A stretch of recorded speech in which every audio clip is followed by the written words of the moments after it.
Namo Sang Hyang Adi Budaya, Namo Buddhaya. Perkenalkan, nama saya Cindy Florencia Sutanto, saya dari Prodi Kimia, Universitas Pajajaran. Sekarang saya akan menjelaskan tentang bagaimana pentingnya fokus di dalam present moment atau momen saat ini. Di dalam agama Buddha, kita tidak hanya mengkonsumsi sesuatu melalui mulut, tetapi dari mata, hidung, telinga, dan tubuh. Nah, apa sih mindfulness itu? Mindfulness is a present moment mind, yang artinya perhatian dan pikiran berada di saat ini dan momen ini. Terkadang, walaupun tubuh berada di present moment, pikiran kita bisa berkelana kemanapun, baik ke masa lalu maupun masa depan.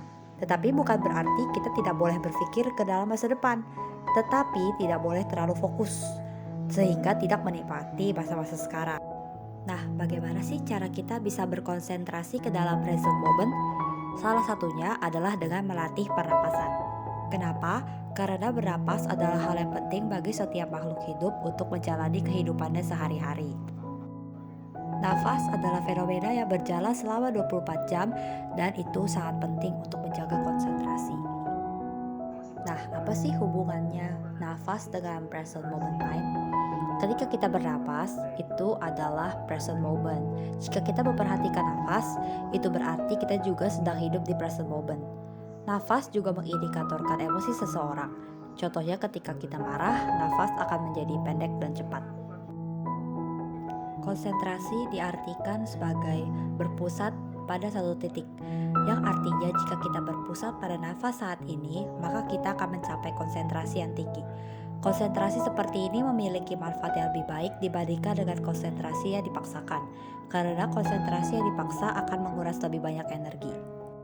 Dengan berkonsentrasi, kita bisa mengontrol pikiran kita. Ketika pikiran jernih, kita bisa membuat keputusan yang baik dan benar. Dengan bermeditasi, kita belajar cara bernapas dengan baik. Adapun cara untuk melakukan meditasi, yang pertama adalah mencari posisi ternyaman. Pilih posisi dan tempat paling nyaman untuk melakukan meditasi. Gunakan juga bantal jika duduk di lantai. Dengan menggunakan bantal, kita akan menjaga tubuh tetap tegak dan tidak membungkuk. Yang kedua, pasang alarm untuk menentukan waktu meditasi. Untuk pemula, lakukan sesi pendek dahulu selama 5 menit. Apabila sudah terbiasa, kita bisa melakukannya dengan durasi yang lebih lama. Yang kedua, buat tubuh tetap rileks. Tutup kedua mata dan ambil nafas lewat hidung lalu hembuskan perlahan. Lakukan hal ini selama beberapa menit sampai tubuh benar-benar rileks. Sembari mengatur nafas, buang jauh-jauh semua pikiran negatif yang ada. Maka alam bawah sadar kita secara tidak langsung membantu melepaskan sebuah energi negatif yang ada. Lalu fokus pada tujuan meditasi kita.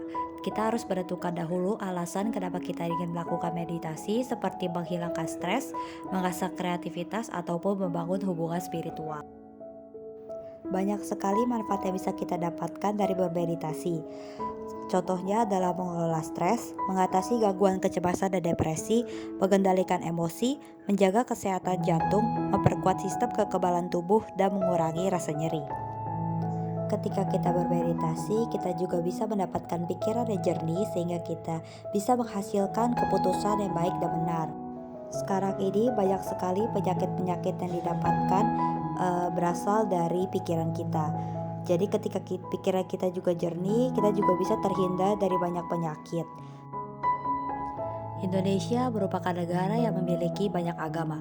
Sebagai rakyat Indonesia yang taat dalam hukum, tentunya kita juga harus menghormati setiap budaya dan norma setiap agama. Yang bisa kita lakukan adalah menghormati hak dan kewajiban umat agama lain, berteman dengan teman-teman tanpa membeda-bedakan agama dan kepercayaannya, tidak menghalangi umat agama lain yang sedang beribadah, tidak memaksakan ajaran dan kepercayaan agama kita kepada orang lain, menghargai hari besar umat agama lain, menumbuhkan kerukunan dan perdamaian antar umat beragama, menghormati muslim yang berpuasa dengan tidak makan atau minum di depannya, tidak mengolok-olok ajaran agama lain, membantu sesama masyarakat tanpa melihat latar belakang agamanya, tidak mencampur aduk akidah dalam beribadah antar masyarakat yang berbeda agama dengan embel-embel toleransi, dan tidak mempereksekusi agama lain yang beribadah. Sekian penjelasan yang dapat saya sampaikan, kurang lebihnya mohon maaf. Namo Sang Hyang Adi Budaya, Namo Buddhaya.